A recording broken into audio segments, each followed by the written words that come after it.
I was almost going to call the Honourable Bill Jeffries, but I see that it's actually Richard Prosser. I call the Honourable Member. Thank you, Mr. Chair. I'll take that as a compliment, sir. I'm very pleased to rise on behalf of New Zealand First to speak in this committee stage of the Prohibition of Gang Insignia and Government Premises Bill. This is a fine bill, Mr. Chairman. This is a very fine private member's bill, initiated as it has been by one very fine member, and which has now been passed into the care of yet another very fine member indeed. New Zealand First supports this bill. We are proud and pleased to be able to support it. We agree with the aims and intentions of the bill, and we are very happy that it is going to become law. As they say in the House of Lords in England, Mr. Chairman, in that delightful turn of phrase which the British upper houses want to employ, we are most content that the outcome of this process will be the passing of this bill into law here in New Zealand. I wish to congratulate Mr Macleay again, and for a number of reasons. I have congratulated him already in the earlier stages of this debate, both for having the good fortune to have his bill drawn from the ballot and also for gaining the support of the House in terms of having the numbers to have it passed into law. But of course, now that Mr Macleay has taken up his new role as a minister, convention dictates that he is unable to continue as the sponsor of this bill. He has therefore passed the baton to Mr Mitchell, and we are delighted to be able to work with the member for Rodney as he picks up the torch and carries it over the line. This bill is a fine bill, Mr Chairman, but it is not perfect, not quite.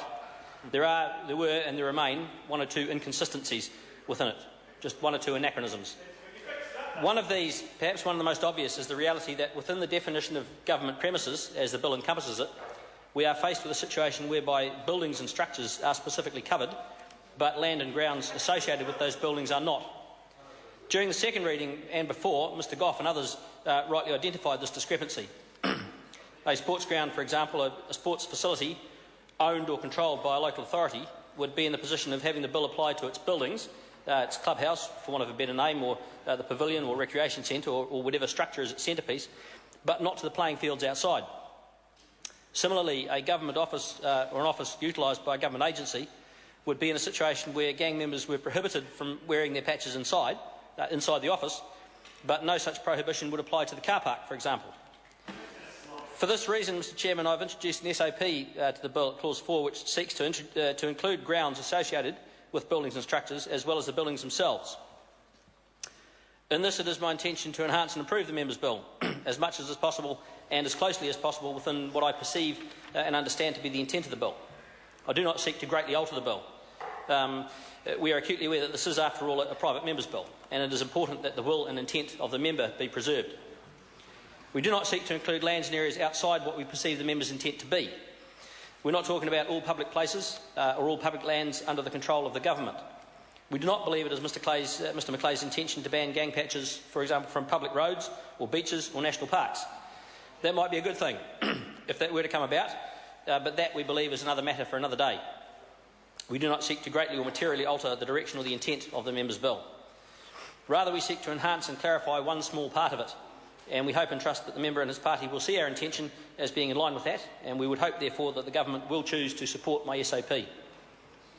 This, we believe, is part of the essence of what is required as far as constructive opposition is concerned. The government has the numbers to pass this bill, with or without our support, with or without modification. This we know, and we respect that fact.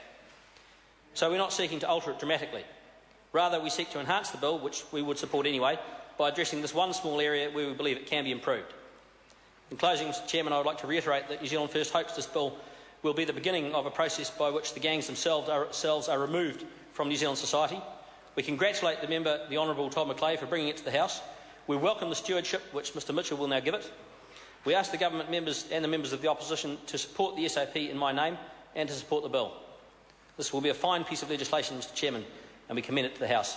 Thank you. Thank you. I call the Honourable Member David Cleendon. Kia ora. Thank you, Mr.